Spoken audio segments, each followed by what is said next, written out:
Au menu de cette édition, le numérique et la santé. Le numérique avec cette convention signée par la JFN University et Google Cloud.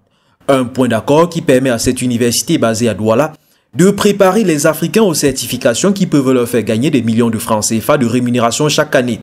Le numérique aussi avec le projet de recherche financé par le laboratoire de l'armée des États-Unis d'Amérique à l'université de Caen, projet qui vise à former 15 docteurs en cybersécurité. Parmi les recrues, 5 dames dont vous découvrirez les visages. Puis la santé avec cette bonne nouvelle pour la lutte contre le diabète.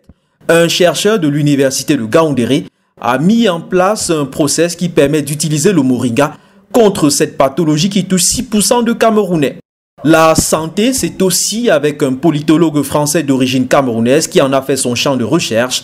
Pour ceux qui ne le connaissent pas, Fred Eboko est à découvrir dans cette édition. Bonjour chers téléspectateurs et téléspectatrices et merci d'être derrière votre petit écran. Dans Science Cameroun Magazine, nous parlons de science, de technologie et d'innovation. Chaque semaine, c'est donc 30 minutes consacrées à la vulgarisation des travaux des chercheurs et innovateurs camerounais. Science Cameroun Magazine est une coproduction du JFN High Tech University Institute et de l'Agence universitaire pour l'innovation.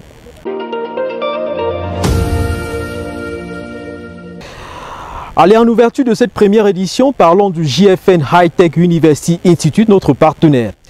Saviez-vous qu'un individu qui possède une certification Google Cloud peut gagner jusqu'à 50 millions de francs CFA par an juste en travaillant derrière son ordinateur à partir de Douala? C'est conscient de cette réalité que Alphonse Nafak, le promoteur du JFN High Tech University Institute, a décidé de signer une convention exclusive avec Google Cloud. Un accord qui permet à cette université de préparer les candidats de tout le continent africain aux examens de certification organisés par le géant mondial du numérique. Voyons tout cela dans ce reportage.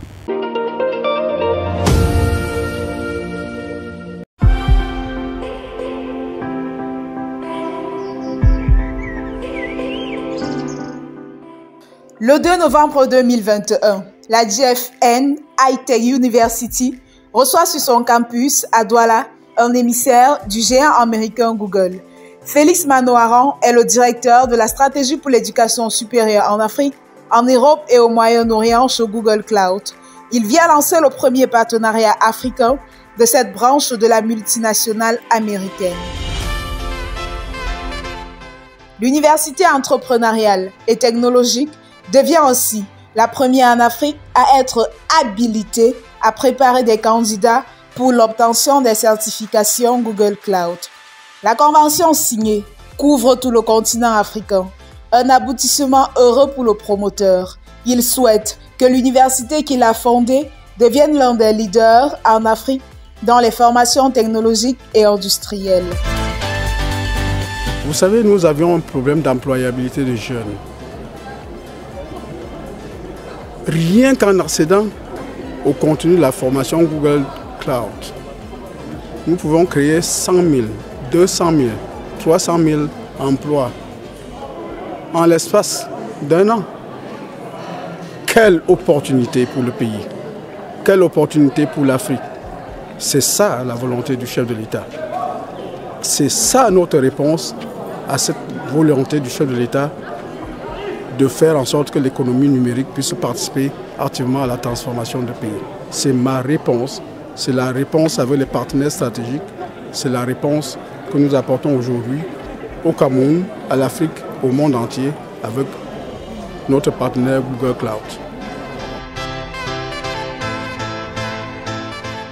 Quant à l'émissaire de Google, il indique que les certifications sur le cloud du géant américain offrent aux jeunes un boulevard d'emploi rémunéré en milliers de dollars. Il faut savoir que dans le classement des 10 meilleures certifications les plus valorisées et les mieux payées au monde, les certifications numéro 1 sont les certifications cloud et les 2 premières sont les certifications Google Cloud. Donc, une fois que l'étudiant ou le professionnel a passé sa certification Google Cloud, il sera très valorisé sur le marché, il aura accès à des milliers de postes qui sont disponibles à travers le monde.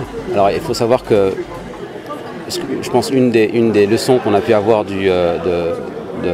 du virus qui s'est abattu sur nous, c'est qu'on est capable d'apprendre et de travailler à distance. Donc, ce qui sera possible à travers ce partenariat avec JFN, c'est de permettre aux étudiants et aux professionnels d'apprendre et d'acquérir des certifications Google Cloud et surtout d'opérer et d'exercer à partir du Cameroun.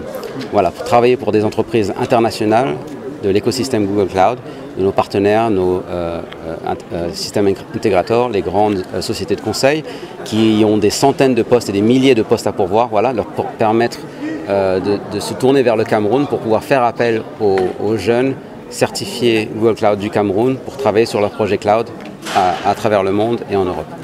Le 10 septembre 2022, la première cohorte des récipiendaires sur Google Cloud, passée par la JFN University, reçoit les certifications. Ces hommes et femmes ont tous déjà du travail sur des projets cloud pour valoriser leurs compétences. Précisons qu'en début d'année universitaire 2022-2023, le ministre de l'Enseignement supérieur du Cameroun a autorisé de façon officielle la JFN High-Tech University à déployer le programme Google Cloud dans toutes les universités d'État du pays. JFN University nourrit l'ambition de former au moins 25 000 Africains aux technologies du cloud d'ici à 2025.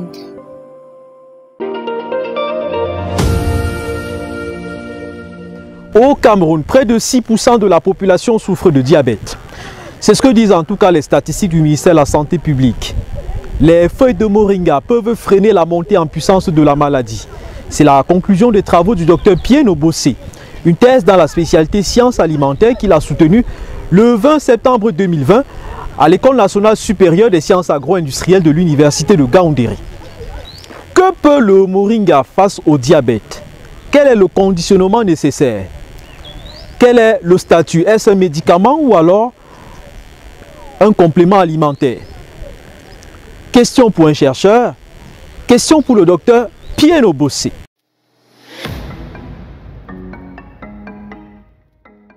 Ce travail était intitulé « Nano-encapsulation de l'extrait antioxydant des feuilles pré-traitées de Moringa oleifera ».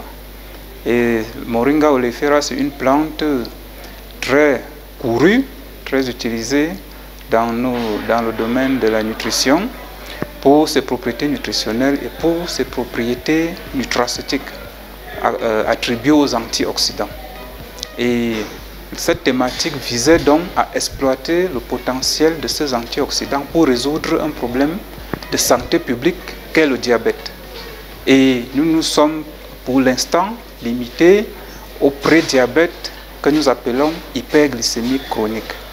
Et pour cela, il a d'abord fallu optimiser l'extraction de ces antioxydants parce qu'ils se trouvent dans la feuille de moringa, mais il faut aller les chercher.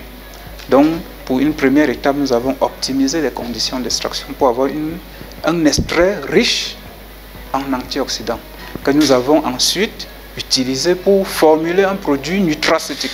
Comme je vous l'ai dit, c'est nutrition et pharmaceutique.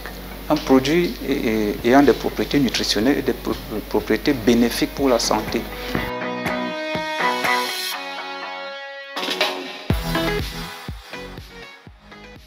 Côté résultat, nous avons réussi à déterminer déjà les conditions optimales dans lesquelles on peut obtenir un extrait de moringa à fort potentiel antioxydant.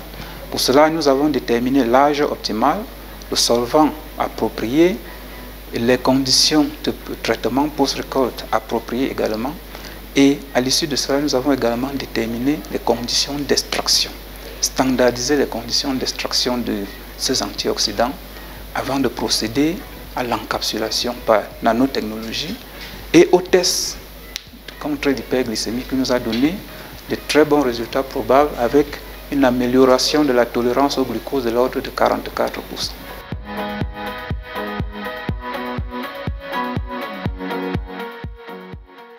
Pour l'instant, les résultats de la thèse ont déjà été en partie valorisés à travers des publications dans les revues, dont les journaux à comité de lecture.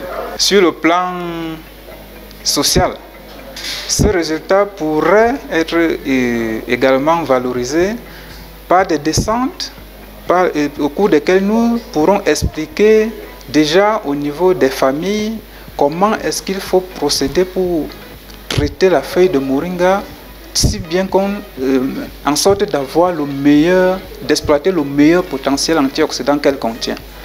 Donc, ça c'est une phase de vulgarisation vraiment, puisque nous avons déterminé l'âge optimal, nous avons déterminé le meilleur traitement pour ce cas. Vous savez, jusque-là, les gens prennent les feuilles de moringa, ils sèchent au soleil et puis ils font une poudre et qu'ils vendent.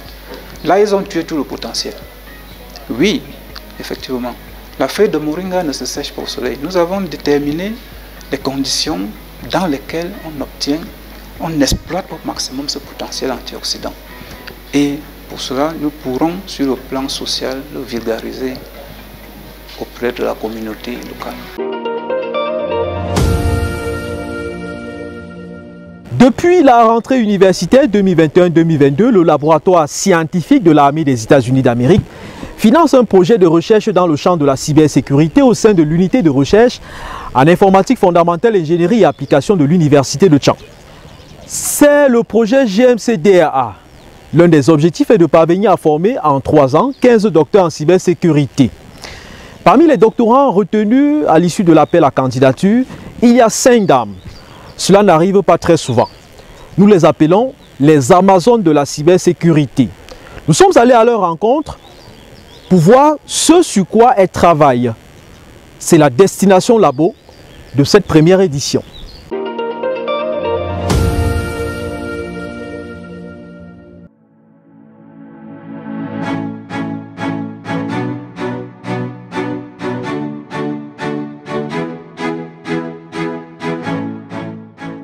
Cet après-midi du 31 mai 2022, au laboratoire de l'unité de recherche en informatique fondamentale, ingénierie et application de l'université de Tchang, les doctorants en cybersécurité baignent dans une ambiance studieuse. Henriette Florquené fait partie de cette cuvée de 15 chercheurs. Ce jour, avec 2 camarades, elle a une conférence en ligne. Une réunion hebdomadaire avec ses encadreurs, dont un est aux États-Unis, au laboratoire scientifique de l'armée américaine. What I was saying is that last time during the meeting we decided that I will use a gun to inject a replay distributed denial of services attack in the data set. In Canvas, you have just one entry. Durant le meeting, chaque étudiant a généralement 20 minutes pour présenter la quintessence de ses travaux effectués durant la semaine. Et à partir de là, les superviseurs nous donnent des directives à suivre ou font des remarques, soit positives, soit négatives, et quelle direction suivre pour la prochaine séance de meeting.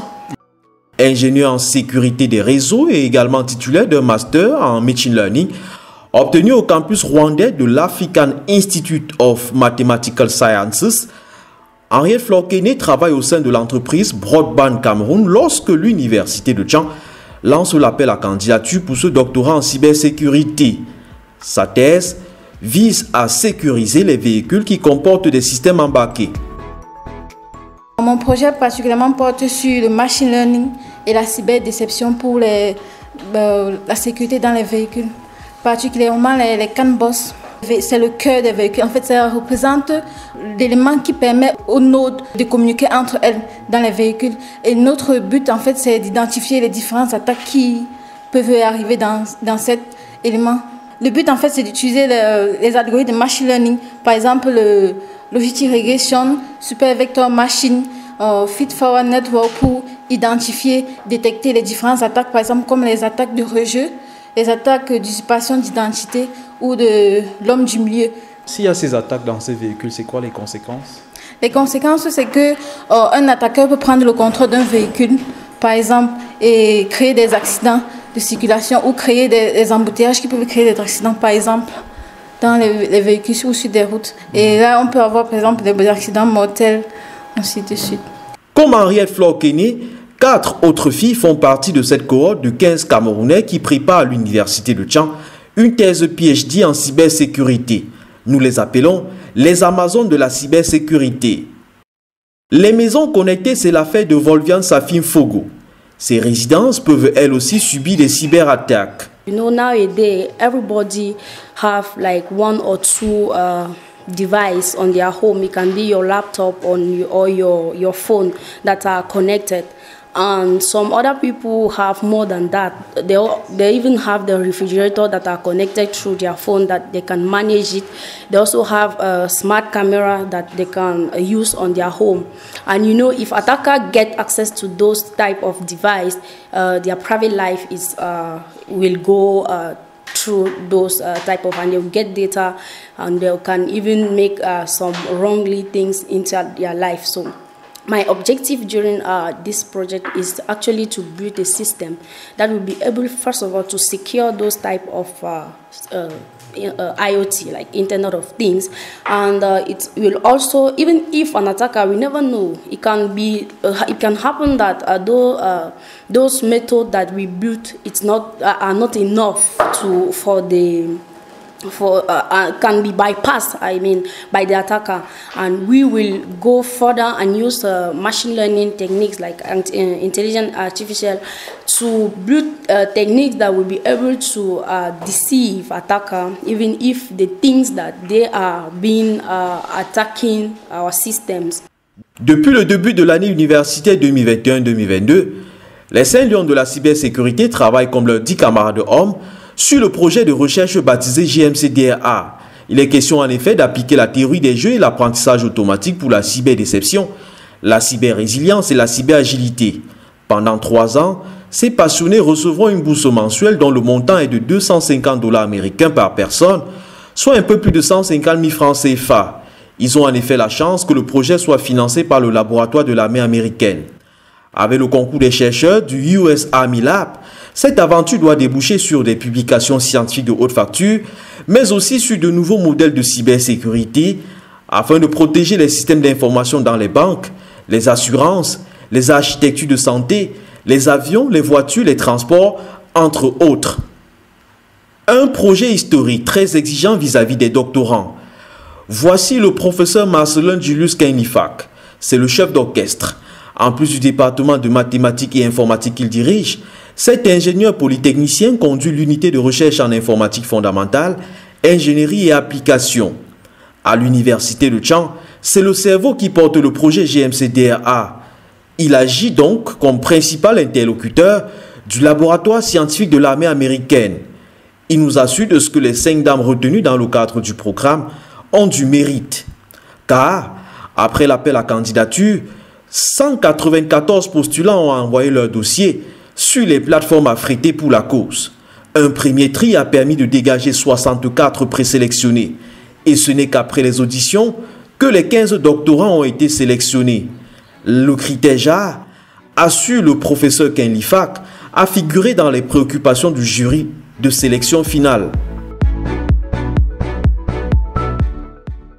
Ça, c'est un des objectifs de ce projet, c'est-à-dire valoriser la science et la technologie en général, mais également encourager les femmes à exercer dans ce domaine. C'est-à-dire il y a des femmes qui feraient de plus en plus la recherche dans les sciences, la technologie, les mathématiques, l'ingénierie et en particulier en cybersécurité, qui est l'objet principal de ce projet. Et donc pendant la sélection, ce paramètre a été pris en compte. C'est-à-dire à compétences égales, on privilégiait à chaque fois le genre féminin. J'ai dit à compétences égales. Il ne s'agissait pas d'aller prendre des femmes, non, du tout. Donc nous avons sélectionné les meilleures femmes qui étaient parmi la liste des candidats, de ceux qui avaient postulé à ce projet. Et maintenant, nous faisons l'effort à chaque fois qu'il y a une conférence. Nous demandons à ces étudiants d'être présents à la conférence et nous les présentons au public. C'est pour l'affichage, pour que les gens voient très bien que parmi les 15 chercheurs, nous avons au moins un tiers des femmes. Et ça a eu un effet. Parce que la dernière fois que nous avons fait une conférence sur l'intelligence artificielle, en abordant en filigrane les questions de cybersécurité, à la fin de la conférence, j'ai beaucoup d'étudiants et d'étudiantes qui sont venus nous rencontrer pour dire « nous aimerons faire partie de ce projet ». Cet après-midi, le professeur Kenlifak préside la traditionnelle réunion hebdomadaire avec ses officiers en formation. Pour lui, les femmes sélectionnées dans ce bataillon avancent au bon rythme. Ces femmes se démarquent très bien et vont tout à fait au rythme qui est attendu d'elles dans le cadre de ce projet. Et je suis satisfait par leur travail.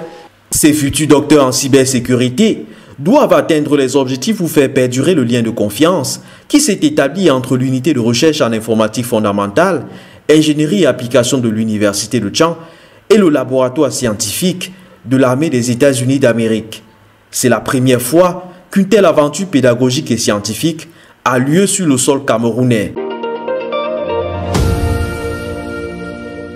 Originaire du Cameroun, français de nationalité, il est l'un des ambassadeurs de la galaxie scientifique pouvant revendiquer une identité camerounaise. Le professeur Fred Eboko, politologue et spécialiste des politiques de la santé, dirige la représentation ivoirienne de l'Institut de recherche pour le développement, un établissement public français fondé en 1937. À Abidjan, il navigue entre la diplomatie et la science. C'est la trouvaille de Diaspo Science de cette première édition de Science Cameroun Magazine.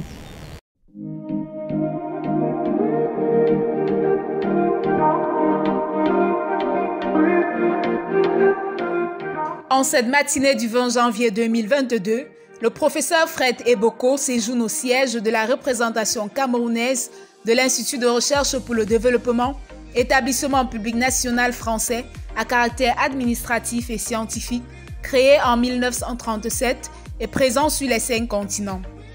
Il a rendez-vous avec celui qui est à ce moment-là le patron des lieux, Jean-Marc Ougar. Les deux se connaissent bien. Fred, comme il aime bien se faire appeler, a remplacé son collègue à la tête de la représentation de l'IRD en Côte d'Ivoire. La rencontre de la matinée est chargée de préoccupations scientifiques. Là, je suis en mission. Je suis venu travailler avec Jean-Marc, aussi avec des étudiants que je dirige. Mais je suis venu travailler avec Jean-Marc en tant que représentant et en tant que chercheur, parce qu'on est en train de travailler depuis quelques mois déjà sur un projet qui concerne la question de l'eau. Dans le golfe de Guinée, on a un projet qui est en cours de montage qui concerne Abidjan, Douala et Cotonou. Et j'aime bien faire les choses aussi en présentiel, notamment avec Jean-Marc. Donc c'est une des raisons, entre autres, pour laquelle je suis là. Le politologue français d'origine camerounaise réside donc à Abidjan et a un quotidien chargé. Il doit manager une équipe qui compte 15 expatriés. Le travail de représentant au quotidien, c'est un travail de management, un peu comme quelqu'un qui dirige une entreprise qui a une dimension de service public. Mon travail est donc d'abord une question de gestion de toute mon équipe, des activités au quotidien, un travail administratif d'abord. Il y a aussi un grand travail qui relève de la diplomatie scientifique, le travail avec les partenaires ivoiriens et les partenaires internationaux au niveau d'Abidjan. Et puis une partie qui est extrêmement agréable, qui est celle de l'animation scientifique entre tous les chercheurs expatriés et leurs partenaires ivoiriens, de telle sorte qu'on trouve de la cohérence et de l'efficacité à travers des projets qui a priori peuvent paraître très, très différents. Et on travaille aussi avec l'idée de venir en soutien aux autorités académiques ivoiriennes dans le sens de leurs priorités.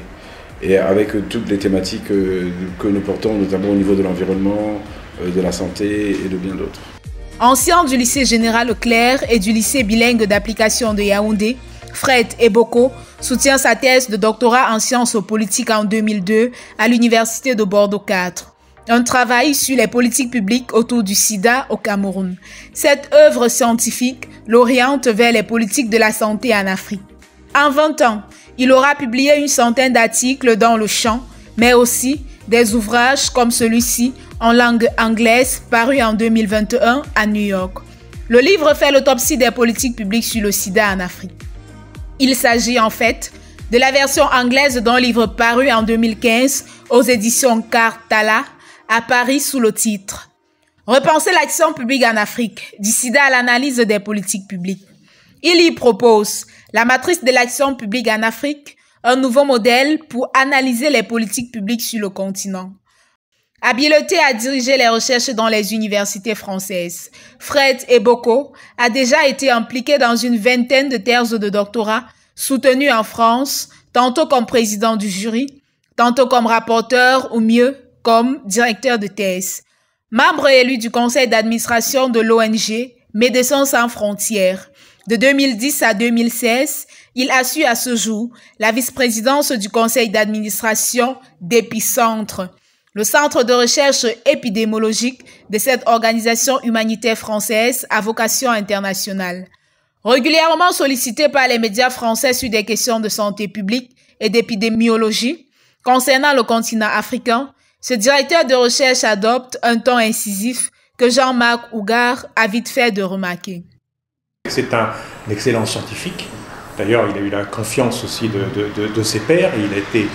C'est pas un hasard s'il a été nommé représentant de l'IRD en Côte d'Ivoire. Donc, il a été nommé d'abord par ses qualités scientifiques, mais aussi c'est un très bon vulgarisateur. Parce que comme vous, j'ai lu ses articles dans Jeune Afrique notamment et dans d'autres revues. Et d'ailleurs, je vais poser une fois les questions, mais je veux dire, tu as un franc-parler. Est-ce que ce franc-parler ne peut pas être un handicap quand tu arrives, par exemple, au Cameroun et tu dis des choses qui ne vont pas forcément dans le sens que le souhaiterait le gouvernement? Est-ce que tu n'as pas de problème? Il me dit non, c'est du moment où c'est un article technique, scientifique, il n'y a aucune difficulté. En attendant la bonne heure camerounaise, ce scientifique reconnu pour sa polyvalence dans les sciences sociales n'hésite pas à jouer au football quand il passe par le Cameroun.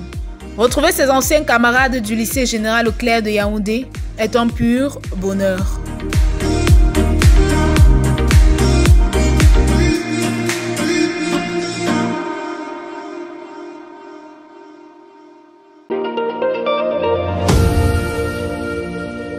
Voici à présent quelques rendez-vous scientifiques à ne pas manquer. C'est dans Agenda.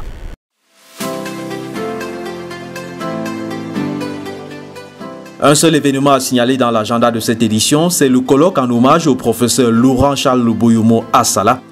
Il aura lieu du 26 au 27 janvier 2023 à l'École supérieure des sciences et techniques de l'information et de la communication de l'Université de Yaoundé 2. Thème retenu entre savoir scientifique et savoir pratique, quelle science de l'information et de la communication pour les sociétés africaines? 6 axes meubleront ce colloque. L'un d'eux va se pencher sur les perspectives d'interaction entre les chercheurs et les professionnels du domaine des sciences de l'information et de la communication en Afrique. Le professeur Laurent Charles Boyomo Assala, à qui ce colloque rend hommage, a dirigé l'ESTIC de l'Université de Yaoundé 2 pendant 16 ans, soit de 2005 à 2021. À son actif, on mettra la mise en place de l'école doctorale au sein de cet établissement. Son dernier ouvrage publié est intitulé « Communication des organisations, sociologie de la médiation organisationnelle ». C'est édité en 2012 aux presses de l'Université catholique d'Afrique centrale. Allez, c'est la fin de cette première livraison de Science Cameroun Magazine. Merci à toute l'équipe de production et merci à vous pour avoir regardé. À la semaine prochaine.